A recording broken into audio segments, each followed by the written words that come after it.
Welcome to SD fine arts. మన talent, మన కళను ఎవరు తీసుకోలేరు. జీవితంలో ఎన్నోసార్లు మన శ్రమకు గుర్తింపు రాకపోవచ్చు, ఫలితాలు మన చేతికి చేరకపోవచ్చు. అయినా మన శ్రమ వ్యర్థమైపోతుందా? అస్సలు కాదు. ఇప్పుడు నేను ఒక చిన్న కథ చెప్తాను. కళను, నమ్మకాన్ని మళ్ళీ గుర్తు చేస్తుంది. మీకు ఇప్పుడు పక్షికి తేనెటీగకి జరిగిన సంభాషణ చెప్తాను. అడవిలో పక్షి చెట్టు కింద కూర్చొని ఒక తేనెటీగని గమనిస్తూ ఉంటుంది.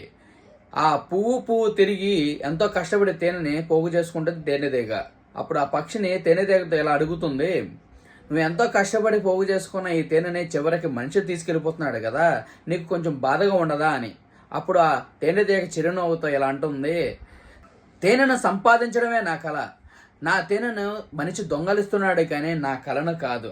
నాకేంటో తెలుసా, నేను మళ్ళీ తిరిగి సంపాదించుకోగలను. ఆ నమ్మకం నాకు ఉన్నప్పుడు బాధపడడం నాకు వృధా కదా. విన్నారు కదండి. సో దీన్ని బట్టి మనకి ఏమర్థమైంది? మన మీద మనకి నమ్మకం ఉంటే, మన టాలెంట్ మనతో ఉన్నంత కాలం ఎవరు ఏమన్నా ఎంత పోయినా ఏమీ అవ్వదు. అదే మన శక్తి, అదే మన ఆర్ట్.